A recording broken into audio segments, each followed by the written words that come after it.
向下咧就會介紹法華經入邊嘅嗰個菩薩嘅行門嗬。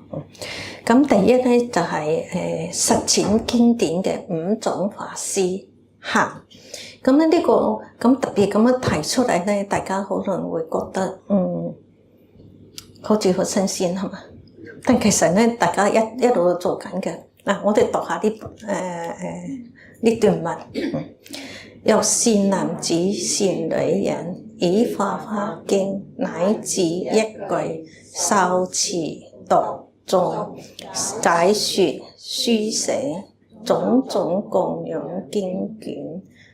呢個包括咩啊？花香、瓔珞、末香、塗香、燒香、真蓋、廠幡、衣服、記錄、合掌恭敬，是人一切世界所應瞻奉，應如如來供養而供養之，當知此人是大菩薩。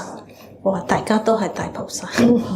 嗱，呢啲我哋都有做過嘛，係咪？咁五種法師行咧，嗱，邊五種咧？就係我特別紅色介紹出嚟：受持、讀誦、解說、書寫。好，咁啊呢度種種呢啲係另外啦，嗱，最特別嘅合掌恭敬啊！呢啲咪係佢法華經入邊好特別嘅地方，小善都可以成佛。咁咧咩叫受咧？受大智度論話信力故受，你相信信力係啊五力入邊其中之一嘛，係嘛？咁咧信力故受，你相信嗰個。相信嘅嗰個根咧發咗芽啦，有力量啦，你先會去受持嘛，係嘛？先會去接受佢，係咁樣念力故持喎，咁佢話點樣先叫做信咧？嗱，如來滅後啊，就係我哋呢個五座四啦，而家如來經滅後。由聞是經啊，聞法華經而不廢止啊！你唔講三講四起隨起心咁啊，當知以為深信解相係隨起心咁啊！我哋唔單止隨起，我哋仲都做一個功課嚟讀咁咧，所以你哋就更加善根深厚呢個就係深信咁啊，梗係都喺幾個地方呢部經入邊幾個地方要提到信嘅從地涌出品入邊聽到佛咧，哇！經已無量劫以來經已成佛啦，咁咧你都相信咯，咁但係好多人唔信啦，係嘛？好似而家小乘佛教，佢哋未南傳嗰一代，而家好啲啦。以前佢哋都會堅持。我哋講嘅釋迦牟尼佛就係佢由太子到成佛到涅槃呢個係嘛？釋尊先係我哋嘅教主係嘛？所說嘅法佢哋都係叫做四阿含先係佛所說嘅係嘛？咁咧，但係所以咧，其他嗰啲咧。嗱，佢哋都唔相信嘅，咁呢個咧，我哋相信呢個法華經係佛講嘅，都係相信佢入邊嘅內容，呢個就係你相信啦，先會去接受，跟住再念力故持，持咁咧讀咧就看文或者口授，啲咩叫口授咧？以前冇文字嘅時候，咁人哋點樣傳經啊？點樣傳佛陀嘅教導啊？就口耳相傳，口耳講嘅，你嘅導師講，你用耳仔聽入去，用心去咁樣去背起嚟。佢哋有啲方法嘅，好似我哋速記有啲方法咁樣，佢哋個背經都有啲方法嘅。你留意睇嗰個大正藏入邊，佢哋尤其係阿含經，佢前面都有一啲得得咳咳嘅嗰啲偈頌咧，好似得幾句。嗰啲就係佢哋背誦嘅嗰個入邊嗰段經文嘅提示。佢哋就係用呢啲嗱，呢啲叫做口授，未有文字嘅時候。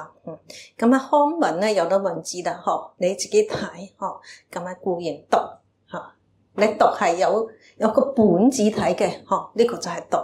咁咧跟住咧讀到好熟啦，你背起嚟唔使睇噶啦。嚟㗎，當常得不忘。你唔使睇都唔會忘記嘅，都唔會中錯嘅。呢個就係中。咁啊，為他說，就係在咩啊？將啲經義啊，等等啊，嚟同大家宣講。呢個就係為他說弘揚經法。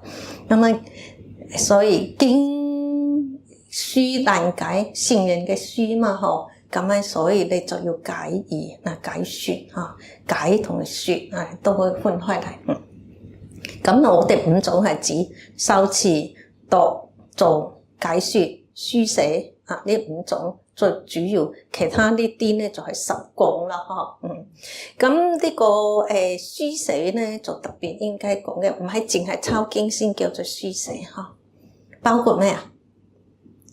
包括咩啊？大家諗下，動下腦。包括印經一定有啦，跟住咧仲有注書係嘛？有啲又係好啲蘇啊、抄啊，都係有注釋呢個書嘅嘛，經嘅嘛。嗰啲都係叫做書寫係嘛？咁所以咁咧，我用呢幾種嚟修持呢本經典嘅，都係叫做咩啊？法師。都係你修行一種喎，所以你唔使自己將自己降低。不過呢個講嘅係你行心啦，唔係我讀過一遍就叫做因為以前咧啲人咧就會比較專嘅，就好似我淨土法門，有啲人咧會兼行，有啲會專修，咁樣一樣。咁喺呢度咧就講嘅係專。咁花文具咧就係智者大師嘅著作佢話眼睇個文字咧就叫做讀，睇住我哋多數係用讀啦。看過之後唔忘記，我頭先個弟子導論係話咩？背誦背嘅佢先叫做誦。佢又睇完之後都唔忘記，唔忘記係個經文咧或者義理咧。應該兩種都有，就叫做誦啦。對所有嘅經文咧，生起個信心咧，就叫做接受啦，受啦，保持呢種覺受咧，將佢成為一種力量咧，就係持啦。呢樣嘢咧，就係呢種力量咧，就係會點啊？依教奉行。就要呢種力量先有，先會依教奉行。我哋每一個經文嘅後邊咪都會有佛弟子聽完就點啊？順受奉行係咪？就係呢種啦，就呢種就叫做持啦，修持就係咁樣。讀就係做一個功課，再定課，做個修行嚟讀。咁讀到最後你會誦啦，你就唔使睇，你都完全記得佢嘅義理，跟住記咗佢經文，呢個就誦啦。咁更加進一步咧，你就有心得啦，將自己嘅心得寫出嚟，或者係講出嚟，宣講出嚟。係呢個就所謂嘅書寫同埋為他說解說法師。咁我哋見到祖先咧，就將呢四種修持、讀、誦、書寫呢四種法師咧，佢就講咧，佢哋係對《法華經》咧係對嗰個尚未有深刻嘅體會。呢個深刻嘅體會咧，呢個係唔係指嗰啲著書啊嗰啲係指嗰啲抄寫嗰啲呢種咧就叫做自我修行為主嘅呢個就叫做弟子法師。下一章就會講。咁解說嘅法師咧係以教法有情，宏通妙法。妙法包括咩？廣義嚟講，嗱，如果係比較緊要嘅講咧，係講呢個係講《法華經》嘛。但係廣義嚟講係咩啊？大乘經典咯喎，作為主要嘅行持嘅呢個就係叫做解說法師。咁喺呢部經入邊咧，仲有一個係如來使，如來嘅使者，佢又哪怕咧，亦就係如來滅後嘅時候，呢個五濁惡世，哪怕咧你靜後淨係偷偷地攝啊，攝就係偷偷地係私下地為一個人講法華經入邊嘅一句一解。咁你都係吧，如來嘅使者噃，幾光榮啊，係嘛？咁所以咧，大家聽完做完經之後咧，就可以點啊？都佢同你多啲咧，同你嘅朋友討論。咁啊多啲邀請人哋嚟聽經聞法嚟共誦經啊等等呢啲咧你哋咪做咩？如來嘅使者喎，係嘛？咁咧呢個如來使者係嘛？如來所派遣嘅嚟行如來事，你進一步啦噃，唔係淨係偷偷為一個，你廣行，跟住咧，哪怕咧更進一步咧，你喺大眾之中啊。廣宣啊！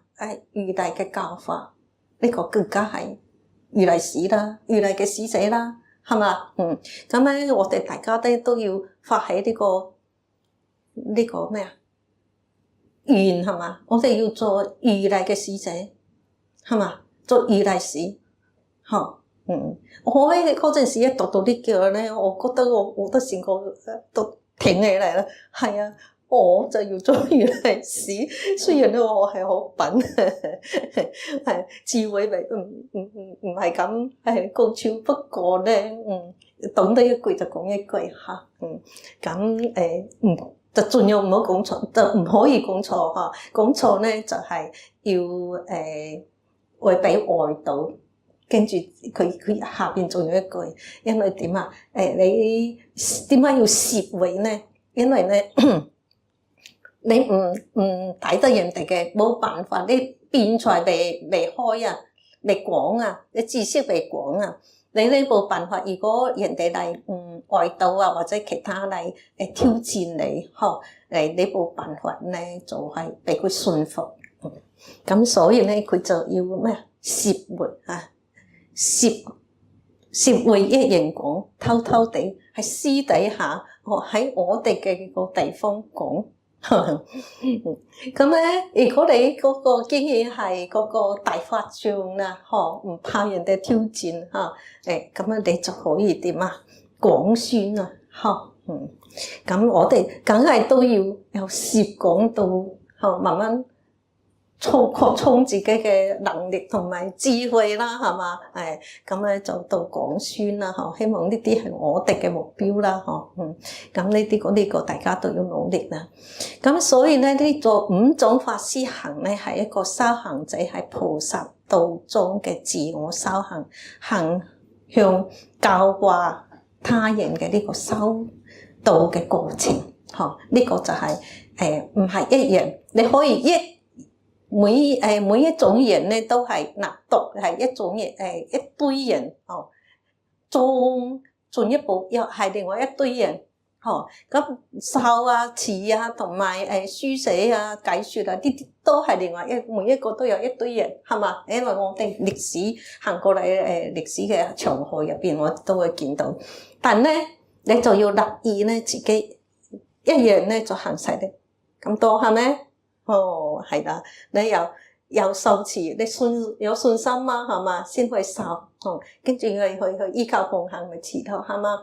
跟住就去讀啦，讀啦都好順，咪變誦啦，係嘛？可能咧你冇辦法誦全部法華經，你誦個普品品都得啦，係嘛？好多人都識背啦，背得啲朗朗上口，係咪？好多好奇怪，好多啲老人家咧，佢唔識字㗎。但佢識背個，我嗰陣時未出家咧，喺志蓮做義工都見到咧，好多啲老人家喎，我好佩服喎，係啊，唔單止個靈驗就讀得好好咧，佢話佢識背話咩普文品喎，我話你點樣背起嚟㗎？佢哋唔識字佢真係好背俾你聽喎，好犀利我哋都要咁立意做呢樣咁背呢個係考自己嘅智慧噶嘛，都可以噶，我哋可以做到嘅，睇下你有冇心做嘅，咁喺佛陀咧就喺《法華經》入邊咧，嗱呢個呢個係法師品上邊呢個我冇注翻出嚟，呢個咧就係有講嘅，呢啲都係經中嘅智慧。當知是人等已曾供養10萬億佛，你唔好覺得咧，我哋咁樣係好簡單嘅，好輕微嘅一個修行嘅行為，唔係喎，你嘅係有咁樣嘅宿世善根咧，先有相信，跟住會咁樣做噶噃。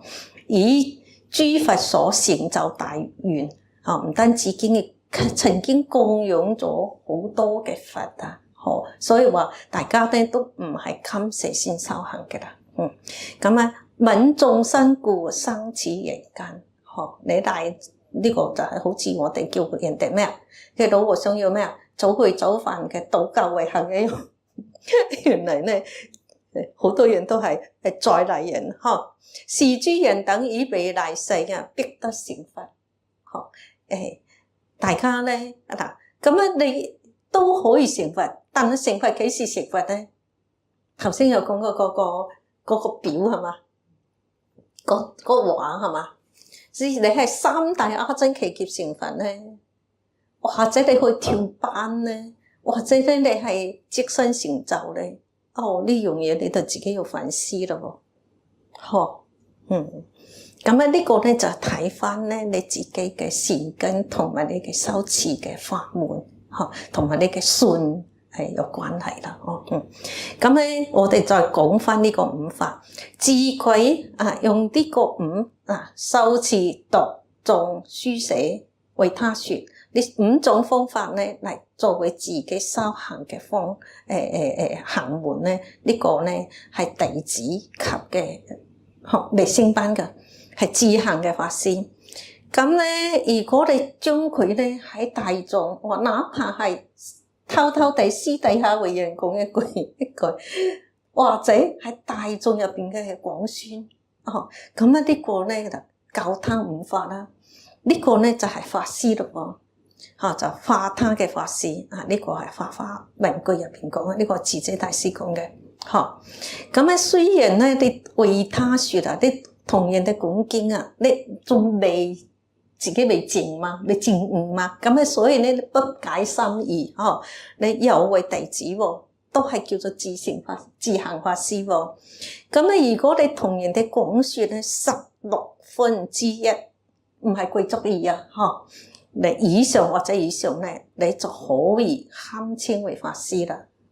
咁法師嘅專利咧唔係出家人咧，法師啲句話《法華經》入邊嘅意思意涵唔係淨係有冇頭髮嘅先可以稱為法師，有頭髮嘅你以呢5種方法嚟修行嘅，包括你為他說呢個咧都可以堪稱為法師受人天供養呢個係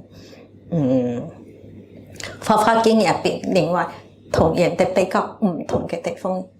又係呢度，咁修持呢5種法師行嘅功德咧，係我哋都要引經嚟講啦。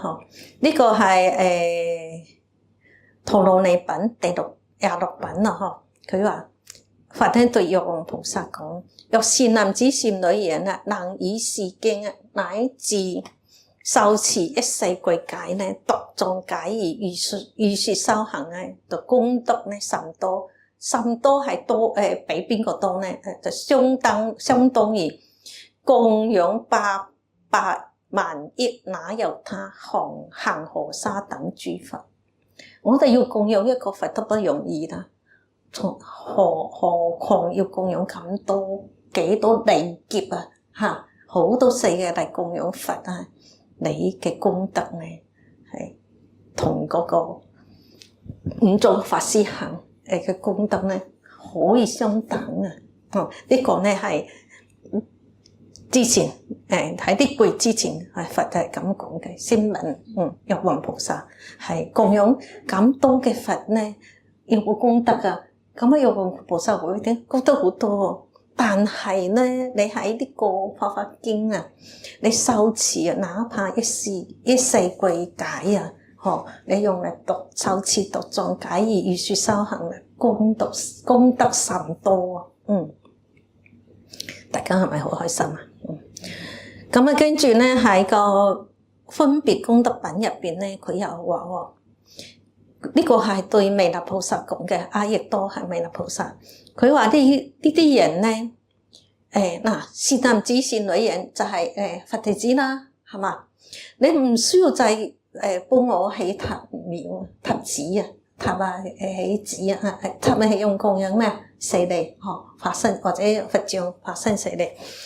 咁咧給助真方咧就好似我哋起廟啊，咁啊真奇難啊！以四事嚟供養眾生，四事係邊四事啊？飲食、醫藥飲食衣服、通藥、臥具係嘛？四事嚟供養眾生啊！點樣咧？點解咧？因為修持讀誦個經典咧，呢個法師啊，為以起塔造立真方供養眾生，呢個功德啊，經已相當於你經已起咗，所以人哋話你有佛經嘅地方就係咩啊？道場係嘛？就應該恭敬係嘛？修持讀誦是經典者，尤而是諸善功德。仲有呢啲功德有咩啊？當知是人以摧道場。咩叫做道場？呢度就係道場係嘛？道場係一個修道嘅地方係嘛？有啲精細啊，或者啲佛子啊，可能好莊嚴，但係只要佢冇人修行，就唔可以叫道場啊！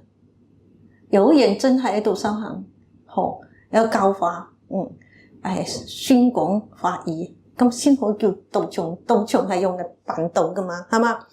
但係咧，你修持讀誦書寫，為他說，你呢個就係呢啲經典者咧，呢啲就當知是人以摧道場。你經已喺道上噶啦，已盡觀近已近阿耨多羅三菩提，已近嗰啲咩啊？成道嘅嗰個佛嘅嗰個已經接近啦，接近佛果啦，已經要坐喺道樹下噶啦。佛陀咧坐喺道樹下，7日就成佛啦，係嘛？希望我哋唔使心大阿僧祇劫，係嘛？希望大家經已發足菩提心啦，發出菩提心仲要心大阿僧祇劫，係嘛？但我哋覺得佢好似有啲慢，我哋要做地根菩薩係嘛？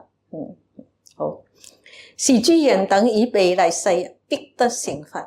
喺法師品入邊啊，甚至咁樣更加講，呢啲人咧未來世咧一定會成佛嘅。咁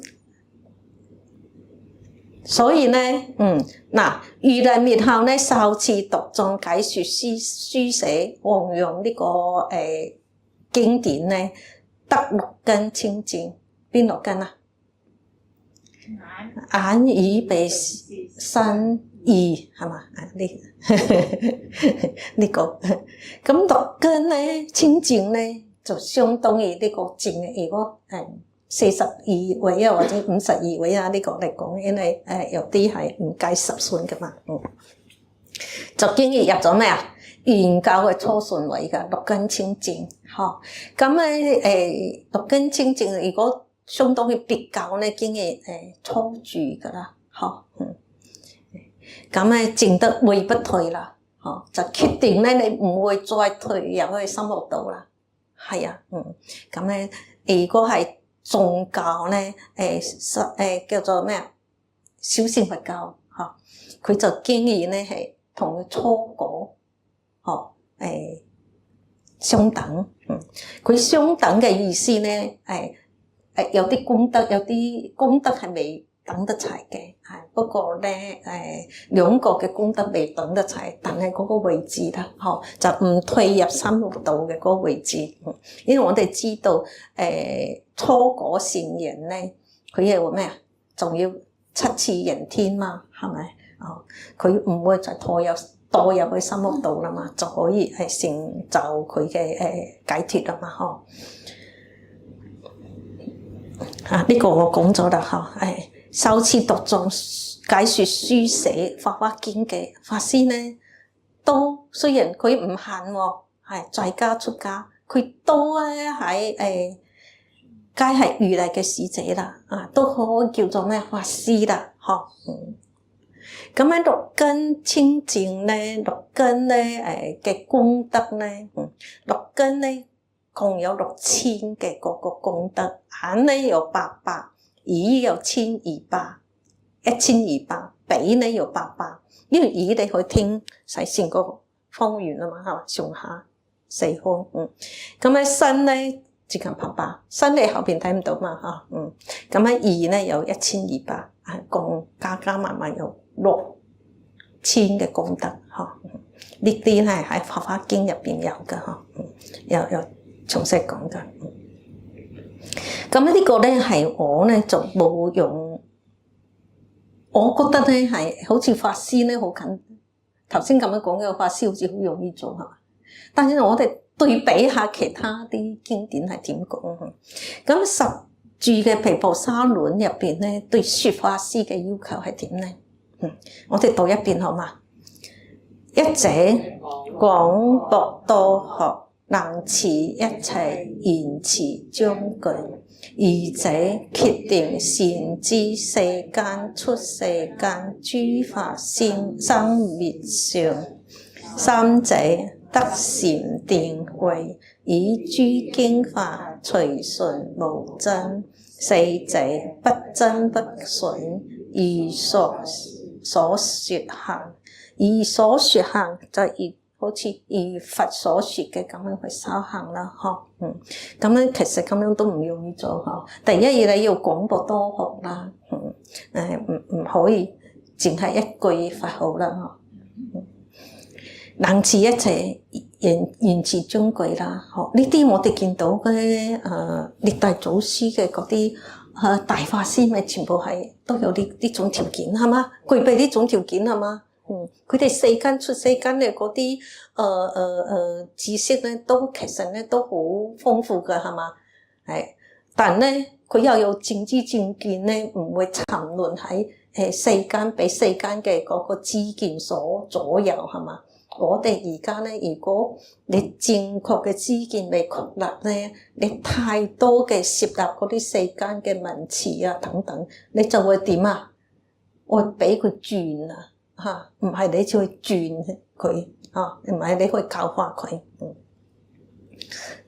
咁咧跟住就係呢啲，跟住三四咧就係自己所證咁嘅嗰個心比較高嘅嗰啲境界咁喺呢個另外跟住我係集阿含經呢個就係佛陀說諦，佢對嗰個比丘說法師嘅要求係咩啊？若比丘以色說嚴離欲滅盡，是名說法師。呢個色咧就五門入邊嘅第一個色受想行識於是受想行識都點樣？嚴離欲滅盡，是名說法師。咁咧佛陀咧就係要求個說法師要咩啊？有淨量嘅喎，你起碼咧你都要淨咩啊？我空要無我啦，咁所以咧，點解人哋嗰個祖師會話咩啊？未悟咧，唔出嚟講經，黃經就係咁。咁但係我哋而家善根咧係弱咗嘛，係嘛？普遍咁啊！如果大家都係咁樣嘅話，咁就冇人黃經啦，係嘛？咁變成就係要俾外道霸咗我哋嘅嗰個説經體啦，係咪？咁所以咧為咗雖然我哋未開悟咧，我哋都要隨學隨講啊，同大家分享咁樣，因為我哋就好似拉住佛陀嘅嗰個鐵繩係嘛咁咧，自己一邊行一邊帶住大家一齊行咁樣啦，好向住目標喺邊度？成佛一佛成係嘛？係咁咧，嗰個就頭先講完嗰個五祖法師啦，大家有冇咩心得或者係想分享嘅或者想討論嘅問題呢？其實咧，以前嘅我哋見到經典入邊咧，就尤其係論典入邊咧，就講到佢哋嘅修行人咧都好專嘅，有論師咧就專門辯論嘅，有持經師咧專門持經嘅，有抽專門，佢哋都係非常專，有律嘅持律嘅，佢都好專嘅，咁但係咧後代咧，我哋而家咧都係禪嘅人咧有念佛啦，大家一齊念佛人咧有三昧禪啦，呢個正常啦，咁咧跟住咧就做律宗咧，律宗嘅人咧，你覺得佢係咪淨係持律啊？佢持律係基本佢通常都三昧禪或者念埋佛，咁呢啲係佢哋行門，係咪咁我哋而家就冇咁專啦。咁咧五祖法師行咧就係講可以專都可以係一齊五種都一齊修嘅，睇你嘅境界咁你所得咧就係好似有你付出幾多就得到幾多啦，呢啲同你嘅善根有關啦，同你努力有關啦，咁樣跟住咧，我哋要再同大家介紹嘅一個黃經三軌。呢個黃經三軌咧出自法華經嘅法師品，讀下呢個經文嚟。1、2、3，若有善男子善女人，如來滅後，欲為世眾說是法華經者，云何應說？是善男子善女人，入如來室，着如來衣，坐如來座，以乃應為世眾廣說是經。呢個出自《法華經》嘅卷4嘅法師品。咁咧入如來室，着如來衣，坐如來座，就係所謂嘅黃經三軌三個個軌則，要想弘揚呢個法華經嘅人，其實就係弘揚正法嘅人所要遵行嘅。咁呢個係個比喻嚟啫嘛，係嘛？如來衣、如來室、如來座，想比喻啲咩呢？我哋下一張揭曉。入如來室者係咩啊？一切眾生中大慈悲心事。咁入如來室咧，就係話我哋要修咩啊？修慈悲心。咁呢個慈悲心咧，唔係淨係普通嘅慈悲喎，要大慈悲。咁邊樣先叫做大慈悲咧？咁慈咧，大家知啊？慈係咩啊？以樂，悲白苦。呢個咧，我就寫嘅呢個咧，其實咧係依據嗰個梵文咧直譯過嚟嘅。咁咧就係話梵文入邊嘅慈同埋悲咧，嗰個意識咧都係白虎語咯。因為我哋見到咧，後期咧有啲經典咧啱啱相反，不過都因為我哋換咗啦嘛，慈悲都撈埋一齊講啦嘛，咁樣。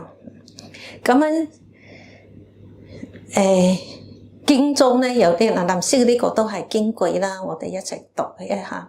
此經能教一切眾生者，此經能令一切眾生離諸苦惱。呢個係咩啊？白虎義，白虎嘅內容嘛，係嘛？咁咧跟住經文又有啊，此經能大饒益一切眾生，充滿其願。呢個係語錄語嘛，就係你用5種法施行嚟修行呢部經咧，就能夠大饒益一切眾生咯。咁你修下，你就會有心得出嚟㗎啦。總之我佛講嘅，我哋相信。咁大智度論講咧，一切佛法中咧，慈悲為大，慈悲係最基本嘅。咁咧要成佛道咧，我哋咧就係要點啊？嗱，我哋頭先話三善共坐解脫床，咁咧喺七罪位就喎。咁菩薩咧仲有後邊仲有好長嘅路要行，係咪？七罪位得解脫般若道嘅都冇心門嘅咁咧嗰個菩薩咧就唔會好快嘅，好似小善行人咁樣去求證嗰個涅槃嘅。菩薩會俾人依慈悲心嘅個本願，你要度眾生嘛，個菩提心就係啱嘛。咁咧就要喺無量嘅阿僧祇劫當中咧，不言不棄嘅，你去修咩啊？六度萬行嚟度眾生，係咪？咁咧所以慈悲係佛道嘅根本。呢個慈悲心咧，你仲發唔起個菩提心，你仲冇辦法咧，就喺嗰個咁長嘅時間長河入邊咧，去度眾生。咁呢個點解慈悲係講緊咩啊？入如來室咧，嗱，佢呢個係解釋用慈悲嚟利益福物啊，利益一切眾生啦。呢個物咧有活嘅，有嗰個有情同埋無情啦，咁咧為利咧就歸己，你所有利益咧都會歸翻住自己啦，你唔好以為我淨係付出，佢俾翻你嗰陣時咧，你被發覺啫，咁啊，所以認知為實，大家都有一個共同體，都喺呢個心界下邊，咁所以呢個就係呢個係講明好似一個室咁樣，一間屋入邊。咁三種呢個通常呢個慈悲咧，就呢個係同大家溫下嘅，呢個唔係花花經嘅專利，佢同大家溫下慈悲咧有三種嘅，邊三種啊？眾生緣慈、法緣慈、無緣慈，慈悲係嘛？咁呢三種咧，嗱，不眾生緣慈啦，第一眾生緣慈咧，無論菩薩佛菩薩有慈悲心喎，你我他都有慈悲心喎，係嘛？大家都有慈悲心喎，異性聖人都有慈悲心喎。咁咧呢個慈悲心咧，就佛菩薩梗係大啦，係嘛？尤其八地以上嘅菩薩係咩啊？無緣慈係嘛？咁內容我哋一陣再講。咁法緣慈咧，你最少都要我空之後係嘛？你先有嘅，真正有嘅。咁眾生緣慈咧，緣住受苦嘅眾生咧，修嘅慈悲咧，呢個就係眾生緣慈。咁咧我哋老祖宗叫做咩啊？儒家入邊都有講到係嘛？所有人都有慈悲，包括咩啊？最惡嘅嗰個人，最差嘅嗰個人咧，佢見到咧，佢識嘅或者佢嘅仔咧跌落去井度，佢都會點啊？我去教佢係嘛？嗰啲固定係慈悲心嘅表現咯。咁進一步咧，人哋慈悲多啲嘅人，唔係淨係你識得嘅人啊，係嘛？你見到有人跌到去海度，跌到去井度，或者有人咧要遇難啊，你都會不死生命去救佢。我呢個慈悲又大咗啲啦，慈悲心。咁菩薩咧，佢係做咩啊？眾生不請之友啊，佢自己只會有緣，係佢自己咧都會嚟救你，咁喺呢個我向下寫嘅呢啲咧，嗱1、2、3、4呢個咧。係要講咧，我哋點收嗰個眾生緣慈，眾生嘅緣嘅嗰啲慈悲，緣住眾生發出嚟嘅慈悲，我哋可以大家有收過咩慈悲禪啊嘛，係嘛？咁啊，我哋嘅對象係緣住眾生噶嘛，係嘛？個眾生包括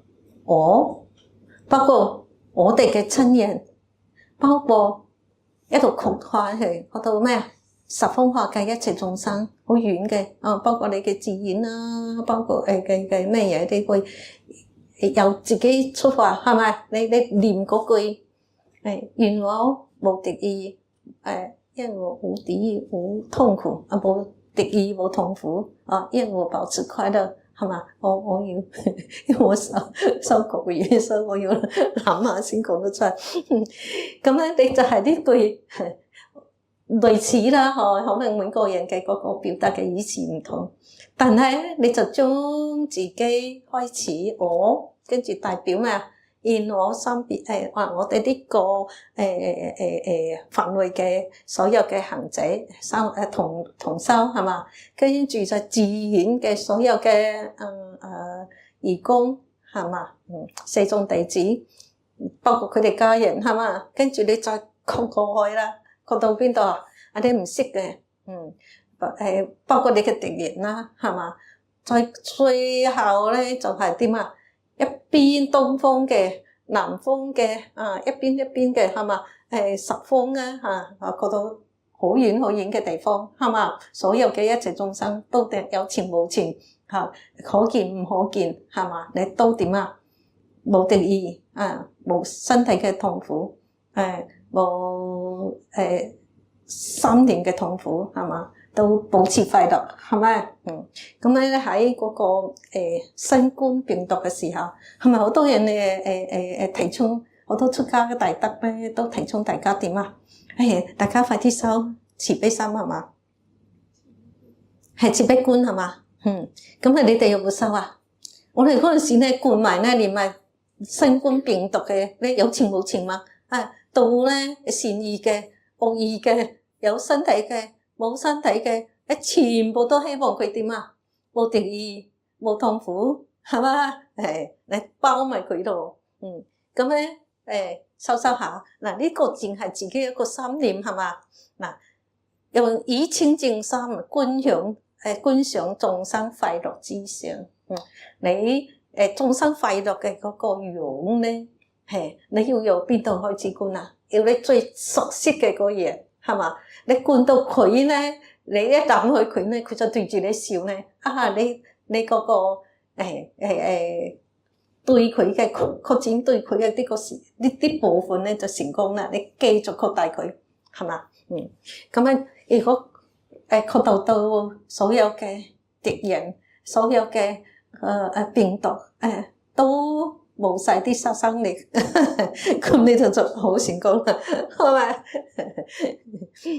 你唔需要去同佢對抗啊，你用呢個慈悲，用呢個柔軟嚟化解佢，咁呢個就係另外一種呢第四嘅慈定法相，以定心中見所愛親人受到快樂之相，身心愉悅。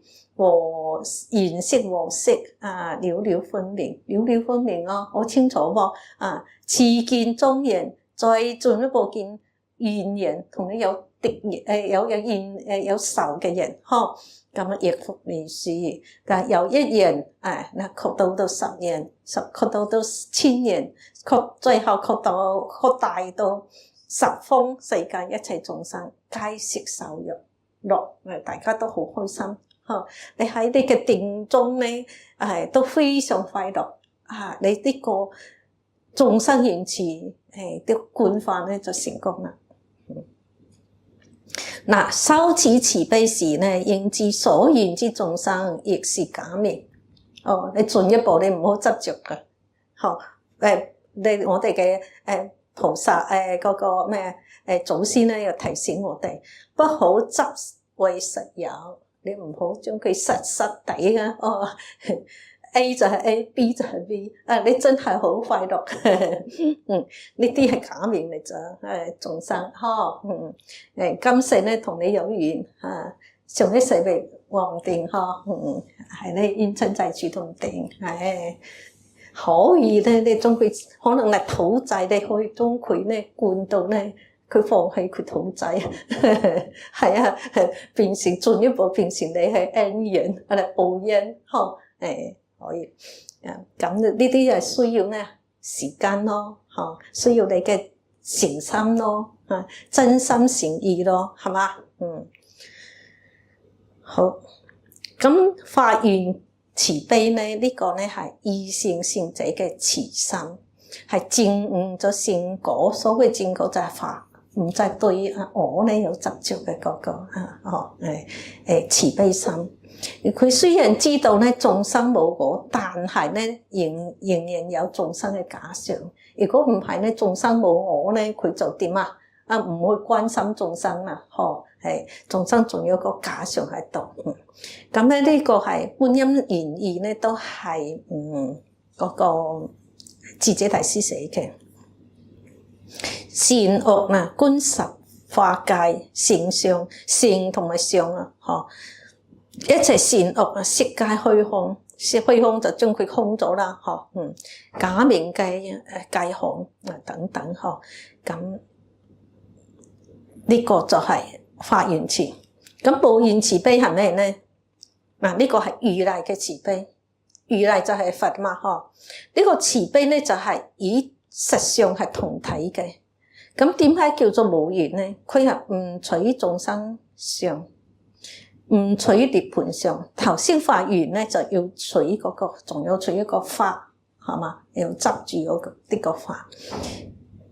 眾生緣仲要執住有個眾生，係嘛？你要觀想眾生快樂嘛，係嘛？你仲要取嗰個觀嗰個眾生，佢都唔準。咁係唔係冇咧？唔係，非空寂，因為非空寂故咧，所以唔係發願慈悲。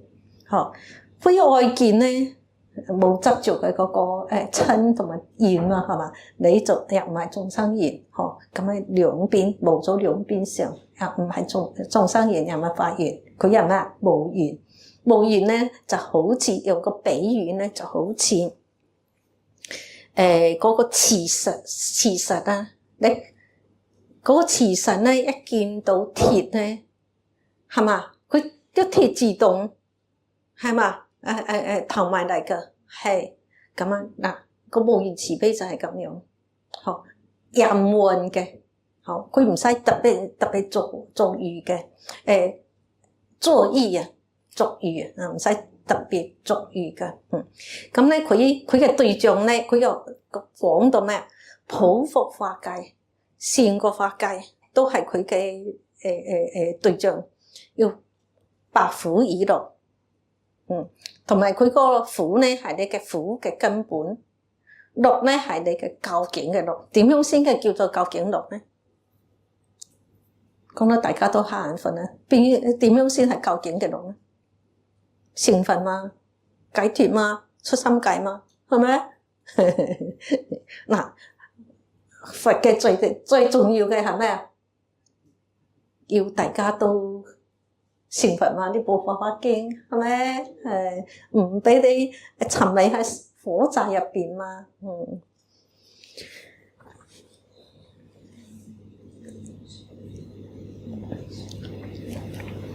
咁喺呢個無緣慈悲之修證咧，啲咁高嘅境界咧，我嗰陣時一讀到呢度咧，我話：哎呀，呢啲係佛嘅境界。哎呀，大菩薩嘅境界。哎呀，我論文寫呢個名太空洞咁樣，唔關我哋事。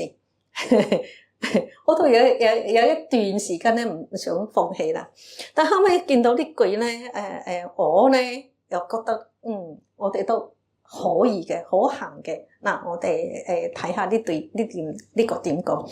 嗰個無緣慈悲之修證啊，呢個係智者大師講嘅，係依住行者之修行境界而逐步建立嘅。喺凡夫地咧，緣自實相咧嚟修此觀行啊！呢個咧就係以入咗圓教嘅五品弟子位。咁你係圓教五品弟子位咧，我哋下一張PowerPoint 會話俾大家聽。呢個你先記住，圓教嘅五品弟子位咧就叫做觀行無緣慈悲。原來無緣慈悲都有幾級嘅喎，好似樓梯級。嗱，你到咗六根清淨，我哋頭先又講係修持五祖法施行咧，可以得到六根清淨嘅嗰個功德嘛，係咪？六根清淨係相當於咩啊？十順位。嗱，呢個咧就叫做咩啊？相似嘅無緣慈悲。頭先係觀行啫嘛，而家竟然有啲相似啦，咁樣跟住入咗十住位咧，就分淨嘅無緣慈悲。十住位咧就係呢啲全部講圓教嘅位，位嘅嗰個菩薩嘅階位。十住咧就相當於別教嘅登地十地菩薩十地啦，就由初地到十地。我已經滅咗一品無明啦嘛，所以叫做分淨，分淨無緣慈悲。到等個菩薩妙個菩薩之前啊，嗰個等個菩薩都係先叫做咩？輪極嘅無緣慈悲。輪極就係喺無緣慈悲最高嗰個無緣慈悲嘅隔離噶啦。都唔係正式嘅無緣慈悲，都妙覺咧菩薩咧先係可以名副其實嘅話，佢係無緣慈悲。咁但係咧修證咧唔係到妙覺菩薩咧先係修呢個無緣慈悲。你喺五品弟子位咧就經已可以開始修噶啦，咁五品弟子位咧，好似唔係好遠咯，唔係好高啦，係嘛？同等個妙覺菩薩比咧，唔係好高啦，係嘛？咁我哋一陣間話俾大家聽係邊一個位置。無緣慈悲咧，所以無緣慈悲係妙覺菩薩先係名副其實嘅嘛，所以要叫做無如來嘅慈悲。咁做嗰個佢呢就好似磁石咁樣嚇，吸嗰個鐵咧係任運嘅，唔使另外去注意啊，定話去用心去咩嘢。咁咧我哋講過嗰個例子啦，好似個觀音菩薩係咪啊？普門品入邊咪觀音菩薩講觀音菩薩救苦救難嘅事蹟係嘛？個願係嘛？觀音菩薩咧就可以堪稱呢個無緣慈悲。佢救七人啦，離心毒啦，應義求啊，等等呢啲咧，咪到人運嘅，係嘛？好多時咧，你過後咧先醒起你受咗觀音菩薩嘅恩惠啦，咁咧三緣眾生緣、法緣同埋無緣慈咧，你可以歸吉藏法師。吉藏法師咧係心目中嘅創立嘅宗嘅祖師，同智者法師係同時代嘅。咁咧佢嘅吉藏法師咧，佢話呢個三種慈悲咧可以三緣具心，可以三種人啊，凡夫二乘善人同埋菩薩啊嘛，大菩薩先有我哋頭先係咁講嘛，呢啲就屬於三緣具心，都可以一個人具心喎。一個人有比如話大菩薩，佢有如來嘅慈悲係嘛，無緣慈悲，佢有冇法緣慈啊？有，佢有冇眾生緣慈啊？係。但係咧，佢嗰個慈悲咧，呢個三緣一緣具心咧，係依行者修道嘅德行由淺入深。好，你收到咧，慢慢一級級升上去，你嗰個慈悲心就越嚟越除咗緣咗眾生，你仲有個對法嘅修正嘅開悟，你仲有一個法緣持啦，跟住你再進一步咧，到咗證咗無生法忍之後咧，你就點啊？你就有如來慈啦，無言大慈，同體大悲啦，咁但係咧，佢啲嗰啲都係有分級嘅，咁啊法華經中所說嘅呢啲係要指啲經文，引啲經文嚟話俾大家聽啦，咁好似我哋時間到啦，我哋下次繼續講呢個如來失嘅慈悲，咁咧有依失咗三個，淨係講咗個慈悲係嘛，都未講完，係跟住仲有呢個係如來失係嘛，如來依係咩？又堪稱佢如來忍辱依喎，咁就係修忍辱，同埋呢個忍辱咧係大忍辱，喺法華經入邊咧有特別嘅比喻。同埋又講俾大家聽佢嗰個境界啊，嗰個等等咁咧我哋下一堂會講嘅。咁咧跟住咧法空座如來座又堪稱係法空座，大家知道係修咩啊？法空係如來嘅空，如來嘅智慧。咁咧呢啲都係好高，比較高嘅見解咯，希望下一層大家再嚟，咁咧我哋會跟住個經文啦，祖師嘅嗰個解釋啦，咁同大家分享OK， 我哋而家係今日係正月11係嘛？同大家拜年祝大家新年係嘛，歲歲安康，年年如意。咁咧，師父就話：我哋點樣先可以年年如意、歲歲平安咧？要點啊？諸惡莫作，要眾善奉行。好，咁祝大家諸惡莫作，眾善奉行祝大家年年如意、歲歲平安嗰個修道成功希望我哋大家都做如來嘅使者如來使。好回向解，願以此功德普及於一切我等與眾生，皆共成佛道。